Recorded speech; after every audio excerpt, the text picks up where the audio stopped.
Hello everyone. If you're listening for the first time this week, we're looking at a phrase used by Peter in his letter, 1 Peter 2 verse 9. But you are a chosen people, a royal priesthood, a holy nation, a people belonging to God, that you may declare the praises of him who called you out of darkness into his wonderful light.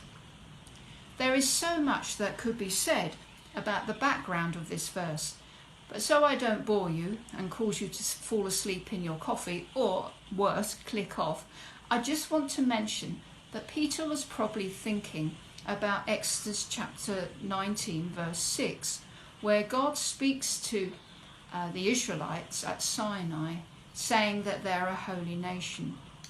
Peter then brings this into the New Testament believers' vocabulary to actually say that it's God's idea that we belong to a holy nation. Now, what does the word holy conjure up for you? Is it polishing your halo to make sure it doesn't slip off? Or is it thinking about a bunch of pious people? Or is holy meaning being so much like Jesus and what he has done in our lives that we reflect his life and his glory? Okay, we got holy, so what about the word nation? What do you think about when you think of the word nation? Well, actually, Peter uses a Greek word which means a multitude of people of the same nature.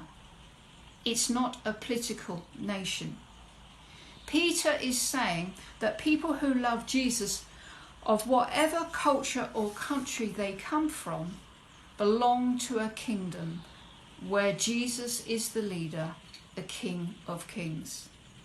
We come together in Jesus to be a holy people, different from the world, to love and serve the King, having a closeness to him where wisdom, insight, justice, and unity with diversity connect his people together. A holy nation, God's kingdom on earth. Here is that description of a nation, this nation, from Revelation 7. It says, a great multitude that no one can count, from every nation, tribe, people and language. If we belong to Jesus, we're part of that now. We don't have to wait till we get to heaven. Now, because of lockdown, I'm sure that we've spent more time than usual online, and you may have come across lots of Christian conferences going on right across the world, where people have come together on a social or on a media platform to share their love of Jesus, to encourage one another, to ask forgiveness, to honour one another. And actually, this is a very good illustration of what it is to be in a holy nation. A holy nation culture, if you like, is so that we're in love with Jesus, there is forgiveness, and we honour one another, and we experience life in its fullness together. It's about being complete rather than compete. Going out into the world as citizens to show the world what it is to live for Jesus. And John 17, Jesus actually says, we are one together. When we are one together, the world will see him. So what about you? Do you want to belong to this nation?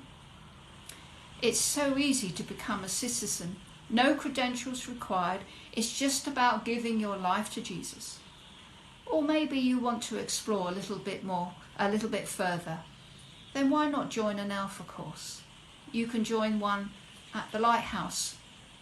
The details are on our Facebook page or on our website. Or if we are already a citizen of this holy nation, how do we see ourselves? What are our responses to our fellow citizens from wherever they may be from, or whatever background?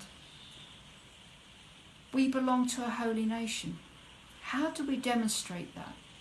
To each other, and to the world in which we live in. And how much more does the world today need to see what it is to live in a holy nation and the reality of the life that Jesus gives. I pray that the Lord will make his face shine upon you today and give you peace.